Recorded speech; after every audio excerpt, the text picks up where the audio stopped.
Hello everybody, it is me, Jordan Young, back with another Certified Hood Classic. In today's episode, we've got a few interesting sneaker news stories to talk about, including Adidas deciding to pause all future Yeezy releases, confirmation of the Trophy Room Air Jordan 1 Low collab, Jordan 1 Low mochas coming out in 2024, Zellerfeld winning Time Magazine's Invention of the Year for shoes, and we've got some exciting new looks of some other upcoming sneakers, so let's just get into it. Yesterday saw the release of the Air Jordan 1 Low Chris Paul Give Them Flowers. These were supposedly very limited, something in the region of like 10,000 stock on sneakers. I tried and failed, a lot like most of you guys out there, I'm sure, but to be honest, I'm not that gutted. I do think these are really nice with the intricate detailing and the materials and stuff like that, but it wasn't really a must cop or a must have. And to be fair, given the rarity, the resale isn't that bad on them. Did you guys come up on these? Let me know. Let's kick off the news by talking about one of the most exciting sneaker collaborations still yet to come out this year, the Trophy Room Jordan 1 Lows. Now, there are no early pictures of the sneakers at this time, but we have had confirmation of the release from none other than the man himself, Marcus Backdoor Jordan, who confirmed it on a podcast, sat next to some chicks, and I don't know how you guys feel about Marcus Jordan, but I just do not like the guy. I'm still super salty about the Trophy Room High release and how most of the stock was backdoored, and seeing him gush next to all these girls on a couch talking about sneakers just makes me physically sick. Is that gonna put me off trying to cop these shoes? No. I'm still gonna try and go for them, but I still think he's a dick. The only details we have is that they are rumored to be coming out later on this year, and they could be coming out in 2 different colorways. If the replica market is anything to go off, these are going to be coming out in a Chicago colorway, very similar to the Trophy Room Highs. Rest assured, I'll be keeping you guys updated with information on this release. Make sure you guys are following me over on IG so I can keep you updated through my stories and stuff. Another exciting Air Jordan 1 Low OG release is set for fall 2024, and it comes out in this mocha colorway, and it's being dubbed the Palomino. Identical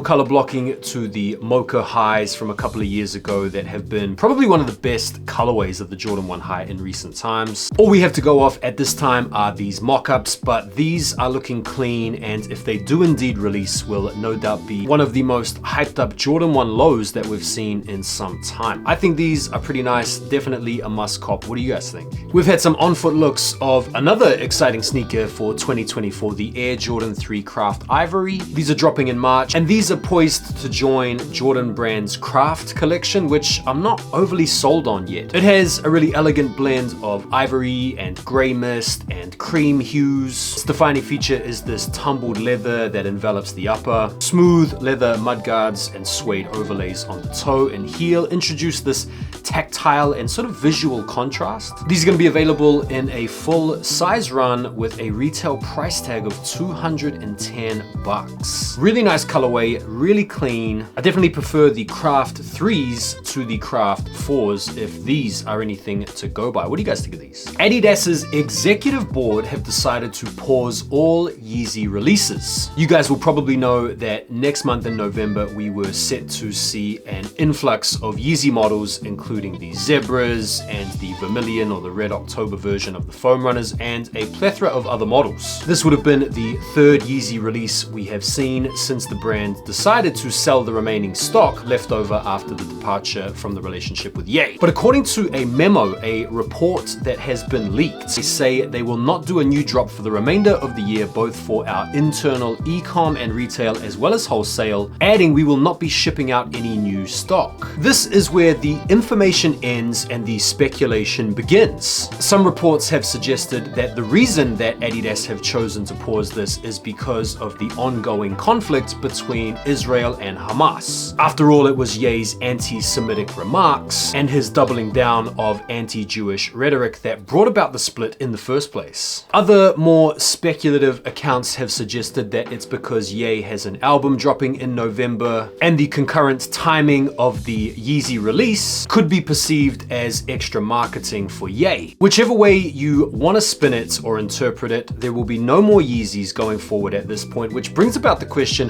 what do you guys think they should do with the stock? Should they just donate these and be done with it because this whole thing is feeling a little bit protracted and played out at this point? Or do they hold off and sell them in the new year? Let me know your thoughts. We have more Kobe release information set for next year in the form of the Kobe 9 High Elite and the EM version. These are going to be dropping on Kobe Bryant's birthday, the 23rd of August next year. And they're part of this Kobe Halo series, which features this predominantly all-white upper. The Elite High version will come with the carbon fiber trimmings, whereas the EM version is a little bit more rudimentary, a little bit more basic. If you're into your basketball and you want to use these for hooping, these are a no-brainer. The Kobe 9 is a fantastic shoe, although the high tops are a little bit too much in my opinion. But the Elite Lows and the EMs are both awesome shoes for basketball. I just can't help but feel like this colorway is wholly unimaginative and incredibly boring. I mean, they couldn't commit to doing less with this particular design. I'm all about the Kobe's. I love my Kobe's. This particular release is one that I would be happy to skip out on personally. What do you guys think? Zellerfeld's 3D printed shoes have made the list for Time's best inventions of 2023. The shoes are made entirely out of this thermoplastic polyurethane material, which can be completely recycled and turned into another shoe. Zellerfeld has already worked with the likes of Kanye West and Moncler and Chris Brown, whilst also being spotted on the feet of noteworthy celebs like 2 Chainz and Justin Bieber. It's a big W for Cornelius Schmidt, the CEO and co-founder of Zellerfeld, who has pretty grand ambitions, it has to be said, to put these fully recyclable 3D printed shoes on the feet of every person in the world. Their entire message is democratizing footwear, which I think is great, and these guys obviously have a big, bright future, so congrats to them. One of the best non-OG Air Jordan 6 colorways are set to return in 2024, the Olympic 6s. Now, fun fact, MJ never actually wore the Air Jordan 6s in the Olympics. If you remember back to 1992 with the Dream Team, he was wearing the 7s. This shoe, however, was worn by Ray Allen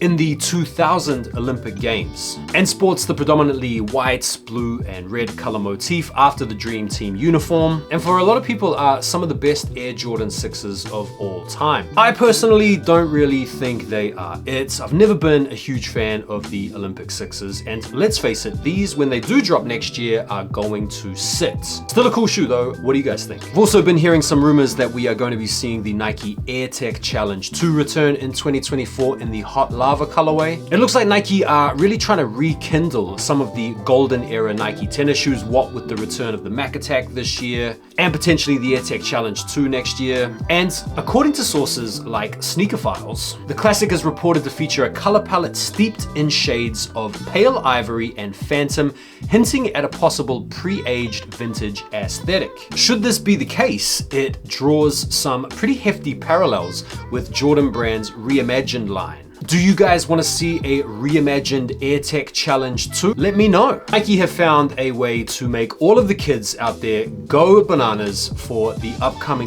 D-Book 1. Just make them incredibly limited. The first release in the clay orange colorway is set to come out in December, and it's going to be limited to 500 pairs. 3 more colorways will follow in spring 2024. These are going to be $150. And I think the shoe is clean. I think it's cool. They've dubbed it a future classic, which is maybe a little bit haughty, but hey ho. It makes sense from an appetite standpoint to make the first release really limited because you want people to want the shoe, but at the same time, it's going to take away the opportunity for people to get their hands on them. I don't know, what do you guys think? Could another Travis Scott Nike SB Dunk Low be on the way? Rumors of this release were passed around earlier in the year and have subsequently been squashed, but we have seen once again the rumor come to light through MasterChef Ian's Twitter account, where he posted Nike SB Travi. Now, this is the same guy that got called out by Nike SB themselves for leaking early images of the Crenshaw SBs. These are also the same cats that created a lot of confusion around the CPFM Air Fleet 2 sizing, saying that everybody had to basically go 2 sizes down, when the reality is most people are saying now after getting them in hand that you only need to go half size down. So I'm definitely not banking a lot on this rumor being true. But at the same time, these guys do get access to a lot of the early pairs and presumably have privied access to to this type of intel. And so whilst there's not much to go on at the moment, make sure you guys are subscribed to the channel so I can keep you all updated. Urban Outfitters are now reselling sneakers and their prices are crazy. Bro, they're trying to get $1,151 for the Travis Black Phantoms, $670 for the Travis Air Max 1s, and these prices are way higher than what you would have to pay on GOAT or StockX or eBay, and way more than you would have to pay if you were willing to look around on the used market. Now, obviously, these guys are going to be catering to a walk-in type foot traffic market, and the convenience they offer is going to justify the price to some extent.